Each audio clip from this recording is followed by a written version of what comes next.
Secretary Sueno, Secretary Mamao, Secretary Alonto, Governor Mujib Hataman, yung aide ko, baka nakalimutan niya, my fellow workers in government, my beloved countrymen. I do not know if you would believe me, but let me just tell you a very simple story. Yung lahat-lahat dito ng dynamic sa Mindanao, every kind of proposal noon pa, hatiin or buwagin, and autonomous dito, autonomous doon. This has all been a product of decades na. So about mga 40 since college ulo pa kami ni Dabs Mamao. And all these years, lahat dito nagsasuffer. We are suffering because there seems to be no cohesive action on the part of the Moro people and the central government. Ilang meetings na, several attempts from yung SPCPD until, but instead of uniting, it was more of a divisive measures, one against the other Moro tribe or groupings. Hindi ko malaman kung saan talaga ako papunta. But I think the only acceptable arrangement as of today, this moment of our generation, and of the lives of the Moro people is federalism. Other than that, bakbakan to. And what started during the Spanish era, to the Americans who brutalized us, and a series of government until now, there has always been just the empty promise of, to the Moro people, of a comfortable life even. Huwag na yung naglalangoy sa kayamanan.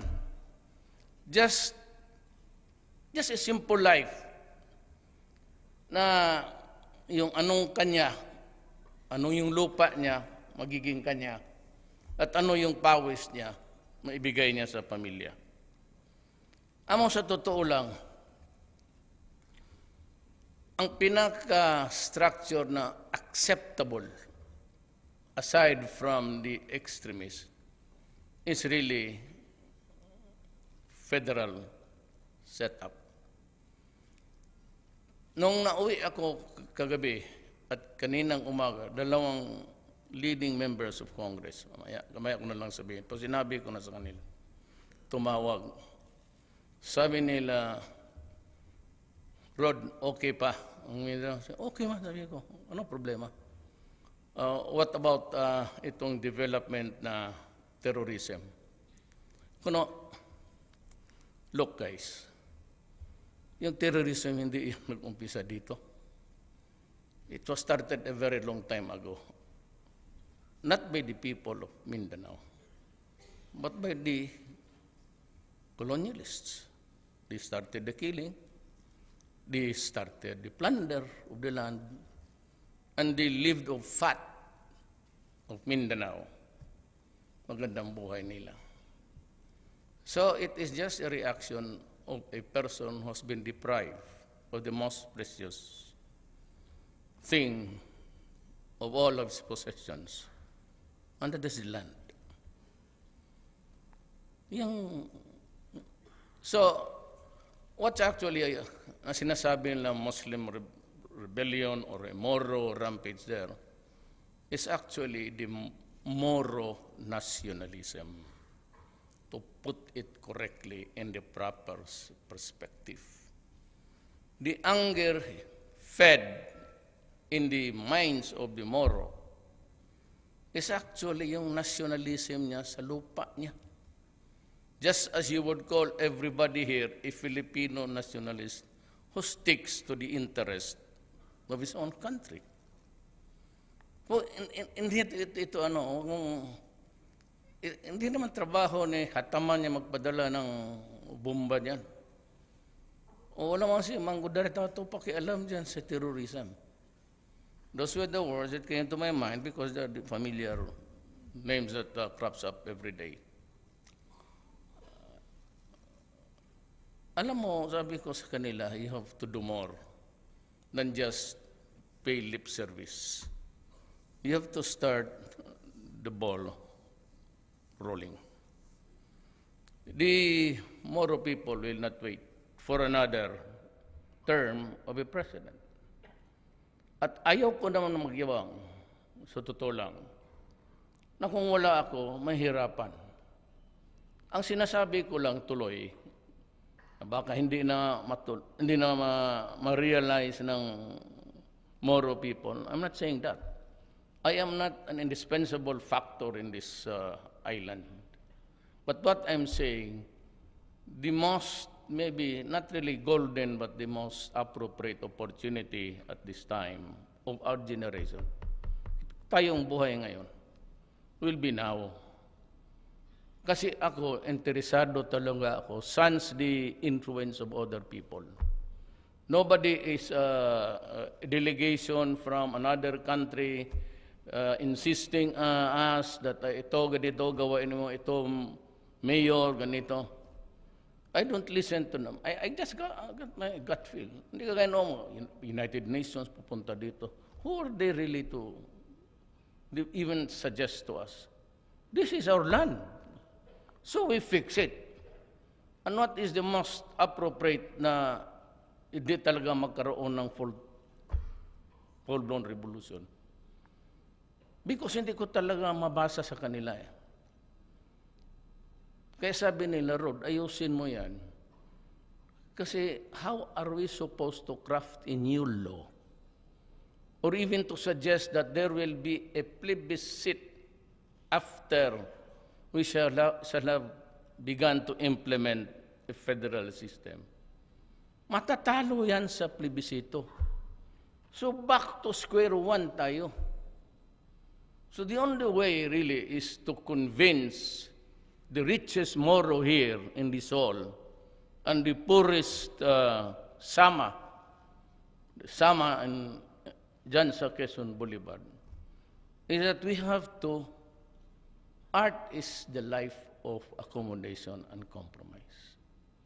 Hindi mo natin itong kasalanan. Ang problema, ito ang binigay sa atin ng mga dumayo dito. Kaya tagka buhol-buhol na, and we start to mix up. And even yung Ilocano, hindi mo maintindihan. Naintindihan ng Bisaya, pero yung Panggalatok, hindi rin niya naintindihan Ilonggo. Yung Maranao, hanggang dyan ka lang, Maguindanao, pero ilagay mo yan doon sa yung magsalita na mas mabilis. Slow motion itong Tausog. Yung Maranao kung magsalita, pareho ng Panggalatok. Para tayo magkaintindihan niya. Hindi nga tayo nakakaintindihan sa salita natin. But since we are here already, nandito na tayo sa generation natin, we'll just have to fix it even for about 20 to 30 years. Then, by the grace of our law, you might find a good solution for this land. But right now, we have to act. At sabihin mo na yung mga mauti na yan, sabihin yung mga ISIS, wala tayong pakialam dyan. The ISIS came about because the Americans invaded Iraq on an excuse that there were weapons of mass destruction. Wala eh. So, ang Iraq nakawatak-watak. Then they started to undermine Libya. And so they killed also Gaddafi. And Saddam. So what happened? Isang tao lang ang ayaw nila. And they're trying to erode the foundation of Assad. Were it not for the Russian intervention at ang China because they felt na uubusin ng mga Western powers itong talagang pabagsakin nila lahat, including Iran someday. And sabi ng Russia, pati China, hindi kami papayag. So they contributed arms that are as deadly as the rebels as armed by the Western powers. O sino napapatayan dyan ang mga armas? Kaninong armas ang napapatayan dyan yung mga Arabs na Muslim? Tingin ninyo. Makita niyo CNN. I know that you tune into CNN, BBC. Kaninong armas ginagamit para magpatayan sila? And what about the excuse of killing your own countrymen, babies and all?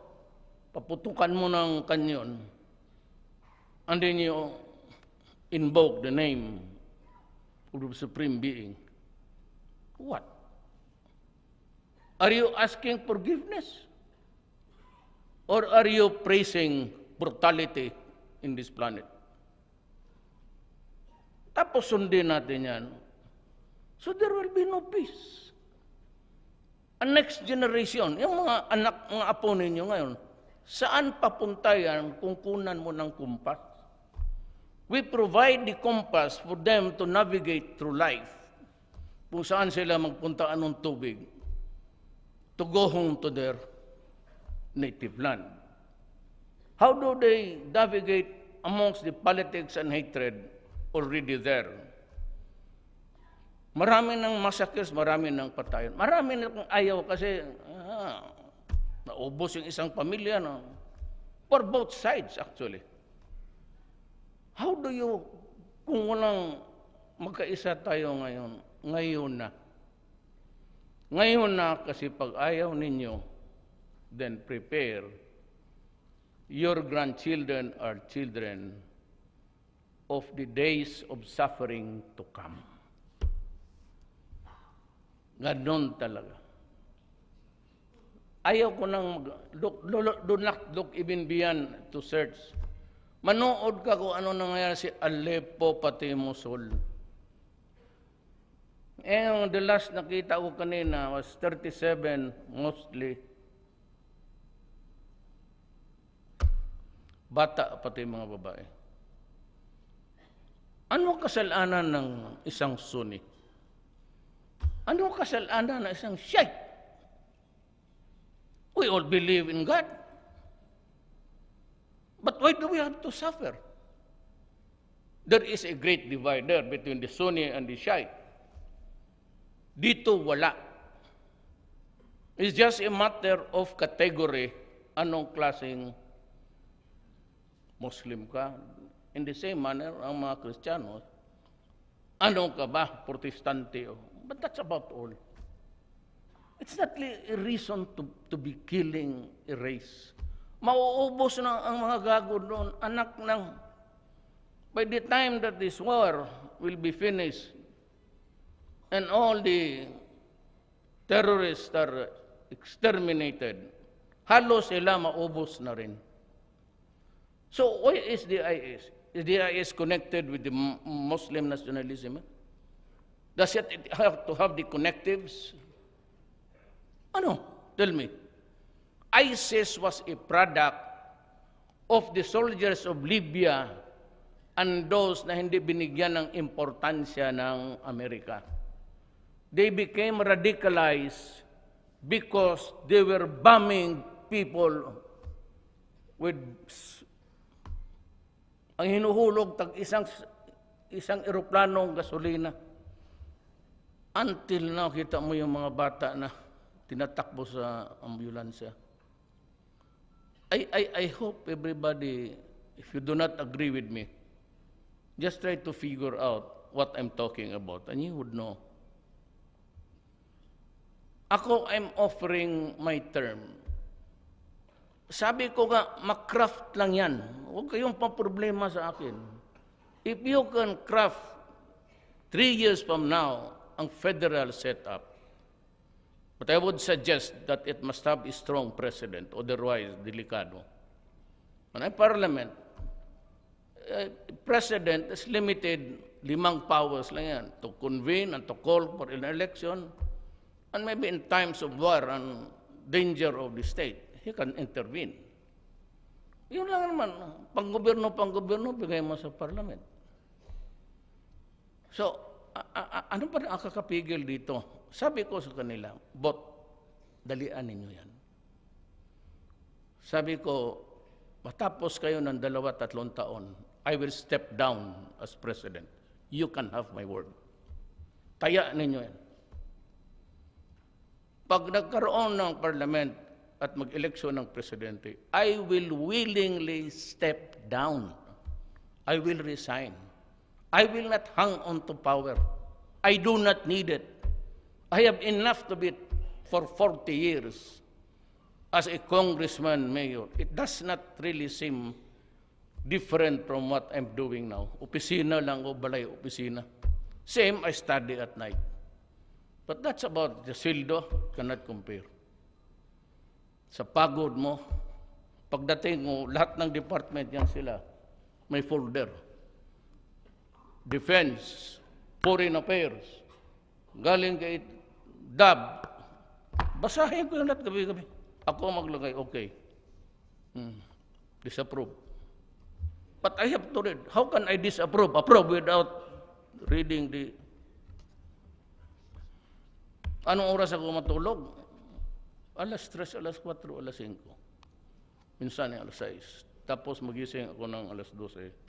Gisingin ako ng security kasi opisina na. Or that I have to fly somewhere else to... Never mind about mga human rights.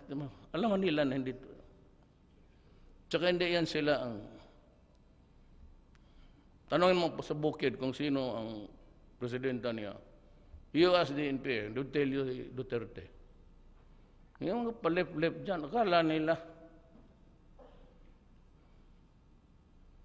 Kasi ako lang rin ang pag-asa nila. If I cannot work out a system after Oslo in Norway, if I cannot work on the federal setup and make it work, then I would tell you, I am a failure. And I would consider my being a president. Wala ka nang ibang makita. Wala akong minahan dyan sa, saan ba maraming mining?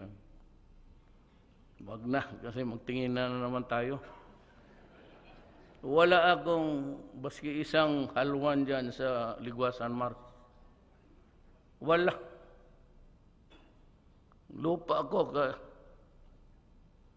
What I really want is just my country at peace. Lahat mabubuhay. Lahat ng magmasib ng land reform bago ang federal system. For the individual, Maguindanao or Maranao to have his land. I'm willing to, yung unang ibigay ng Japanese Day ngayon, I have to hurry up because there are cocktails going on. Ako yung guest nila.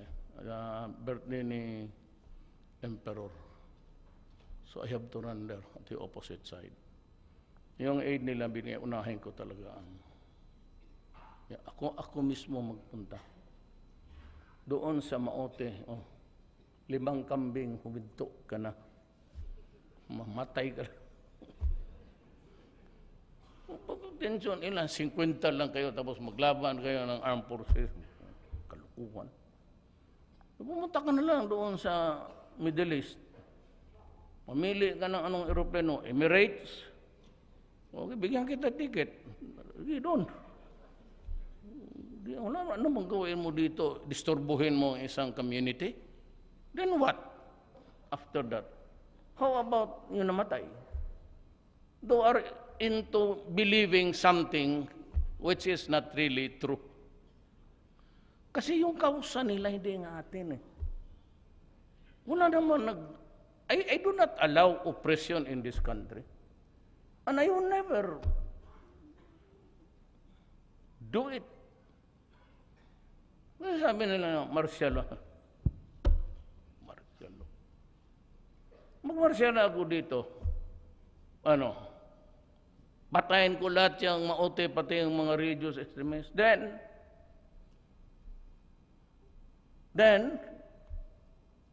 bakit? Yung bang nasa utak niya, maipasa niya sa anak niya? Hindi, kanya yun eh.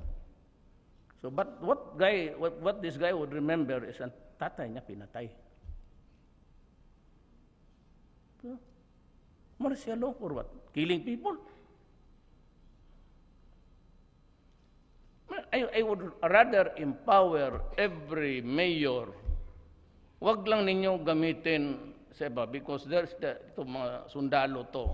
And they would never accede to any illegal order. You know, ang utusan mo mag-escort ng droga, sabihin ko, sir, utusan mo ka, barilin mo. Ikaw mismo magbaril ng amo mo. Ba't kung sabihin mo, punta ka doon sa brigade, and you tell your story, why your community is not safe anymore, then I will give you the blanket authority. Go ahead. What is your order? Pero kung manggaling pa sa akin, mag-martial law, kalukuhan niya. Nag-martial law mo tayo noon. Ano nangyari? Gumaling ba ang buhay natin hanggang ngayon? Wala. Kaya itong mga taga Maynila, akala nila siguro, hinihintay nila ngayon, na magagalit ako, martial law dito, martial law doon. Barilan dito, barilan doon. Pag alis ko, dumami ang patay lalo. So you build a nation over the dead bones of the Moro and the Christians. Wala namang kasalanan. Tatay ko pumunta dito. Hindi man niya alam yung istorya na yan. Abogado yan. So I am appealing really for you to, maski yung mga leader, ali kayo dali. Ito yung target nila natin. Ito yung gusto natin. Ito yan ang gusto rin ni Duterte. Sundan lang natin siya. Wala naman itong inutos na saktan mo ang kapwa-tao mo o nakawan mo yung ibang tao. Ito naman papunta para naman sakaling pagdating, if it's really there for the perfect setting, maybe I'll just campaign for it, for its approval among the Visayan. Acceptable because of the, hindi ka naman talaga ako pure Cebuano. Then I will campaign for it. And after, if this passes, pagkaroon ng election, I'll be the first to. Hindi ako tatakbo. Mamili na kayo ng Maranao. Ayaw, si Brabso gusto ng presidente. Bahala kayo dyan. Ako, mag-retire na ako. Kasi I have done my share of nation building. Ito na lang inaalalayan ko. Just to avoid extremism because it is not our idea. Kung nanggaling dito yan, the cause originated from here, and it is original to us, I will be the first to call upon the Moro people to a total rebellion. Huwag tayong pumawag ng ganito. Sige. Whatever may, how long it may take, whatever are the costs. Kasi hindi ito talaga para sa atin. Ako, I'm ready to open up again, Hulo. I'll convince the BIR Congress to open Hulo for the resumption of trade.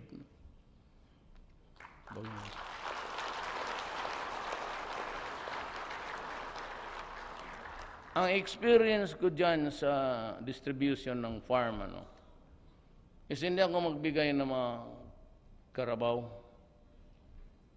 Kasi ang karabaw, basta sa katagal ng tingin mo, sa karabaw, masarap magkain ng karabaw ngayon. Diyan sa Marilog, Pagsabihin, sige lang, bahugi lang yan, sige pakainin mo kay malapit na ang pista.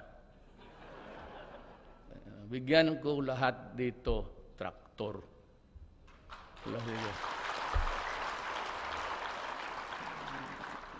Kung may pista sa inyo, kit-kita ng traktor diha.